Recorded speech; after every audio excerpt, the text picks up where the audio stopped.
Hi, it's Steve and Joe from Freshagenda. And Steve, this week we're back with a bit of a overview of our latest global outlook, global dairy directions that went to subscribers last week. Yes. And a couple of data updates, a bit on the GDT, and of course chart of the week. Yeah, which everyone hangs out for. It's like it's one of those things where you what will wait it for be it. this week? So Not. So these are some of the hot items in global markets for this latest outlook, Steve. yeah, if we could just go around the grounds, as they say in football terms. Tight supplies in Europe, obviously. We've got China's demand, which is been really strong. Where will it go next? And there's a lot of conjecture about just what's going to come. The slowing growth in the US and the demand rebuild post-COVID, which is stuttering and causing that market to be a bit volatile. The New Zealand weather situation as we reach peak, and the really strong demand for high-value proteins in various markets. So they're the big things driving the outlook. And where that leaves us is this interesting chart, which has got a lot of information on it. Yeah. We sort of pull everything together, give our direction, and the arrows are importantly the fundamentals. They're not our price tip. That's what the fundamentals would suggest would happen in the coming 3 to 9 months. So scheme rising because of that tightness of supply. Look out for just how affordable that becomes in some markets with those rising prices, and how long Mexican demand is sustained at current levels, which have moved fast. We think butterfat has got a sideways risk. Again, affordability, but we do have tight supplies, and there's a challenge coming with the mix changes that could occur in New Zealand, small ones but important. Cheese should move up on fundamental values. Demand is quite good. Whole milk powder should continue to should move up, and we'll talk a little bit about that in the context of GDT. And maybe the whey juggernaut is running out of a bit of steam. We've seen some very high prices in high value WPCs. That's probably going to slow and may release some of the tightness there. Sure. So some other data updates we've had. US trade, and while the headline numbers were very positive across the board, we thought we'd pull out a couple of things here about just where that growth has come from. And the skim milk powder story is quite a patchy one. You can see the logistics challenge probably showing up in the way Southeast Asian trade has slowed. And yet alongside that, it's easier to get product to China. And the US is having a bit of a comeback in terms of its share in that market, so that's starting to grow quite well month on month. But Mexico is the main story, and that's been a really strong turnaround in the last 6 months, as you can see. North Africa as well, participating in some of the tenders, and that's patchy. That's why the 3-month number is down, but everything else amounts to not much. Yeah. So it's about those few markets where the US has got a price advantage and starting to take share. Sure.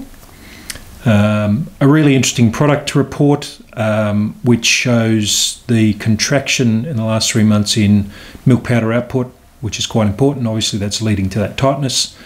I think the other things that have turned around, that fluid milk number is a worry, but that's, it's against pretty strong comparatives, isn't it? Yeah, the retail demand last year pulled that right up.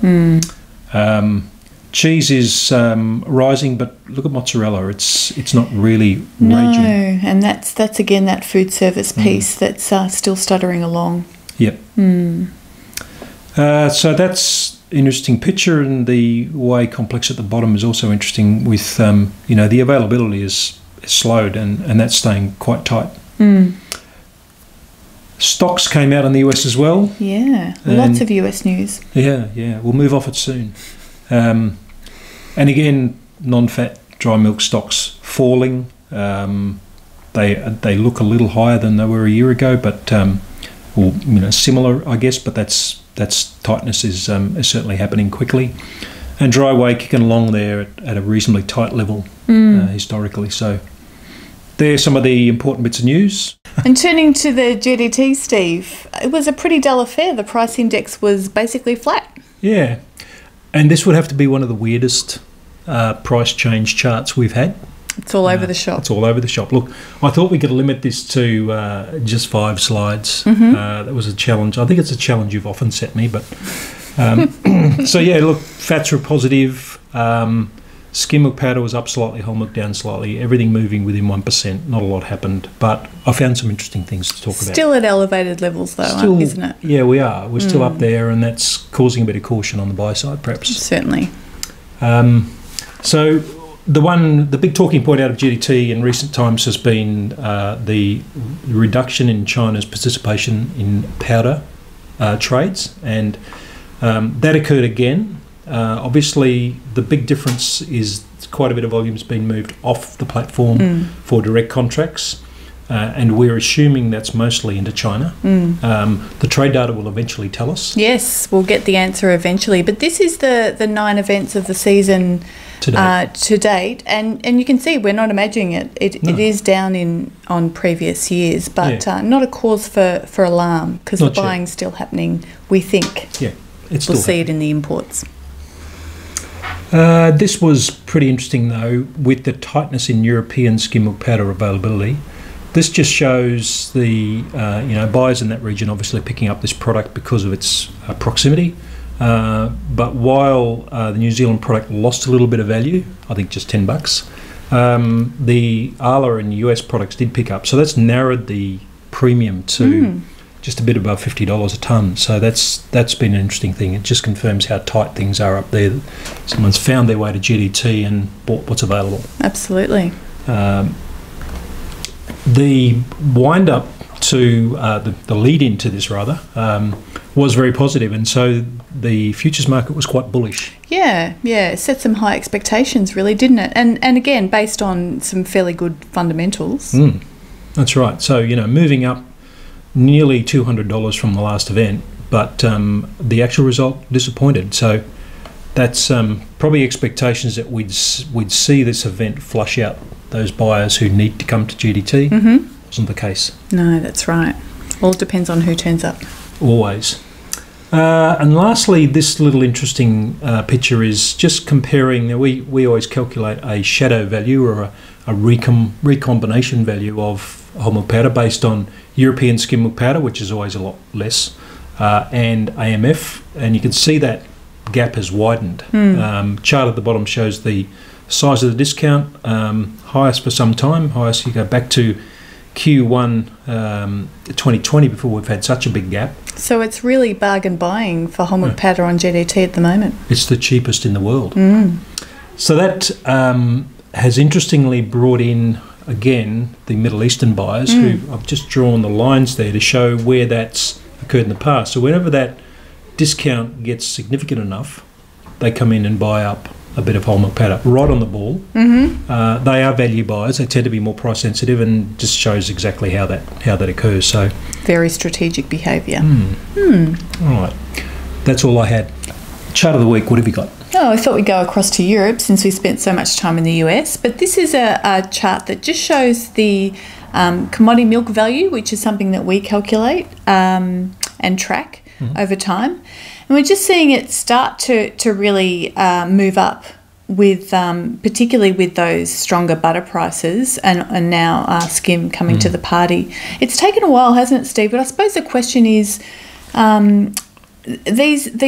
this underlying value starting to come through in actual farm gate prices. Is that going to change the dynamics for milk growth? Because EU milk growth has been pretty non-existent, and which has helped with this tightness in the market. But will this fundamentally change things for the next few months? Look, Friesland campaign has just lifted their guaranteed price to half a cent below 40 cents, 40 euro cents. So that's a good strong number. Probably not for a while, I think, because feed prices are elevated. There's still, just about every input cost that farmers face are lifting. I think hay's pretty cheap in some places, but it's probably pretty poor quality given all the rain they had. So it's not going to quickly change that dynamic. But, this is, farmers will be looking encouragingly at this, but I think for months we aren't going to see a response. The cow numbers have been cut in Europe, and that's probably the biggest thing weighing on. They certainly have. So you can't conjure them up. No. All right. Well, that's a good wrap. I think that's probably a good place to stop. We'll be back sometime soon. Thanks for watching.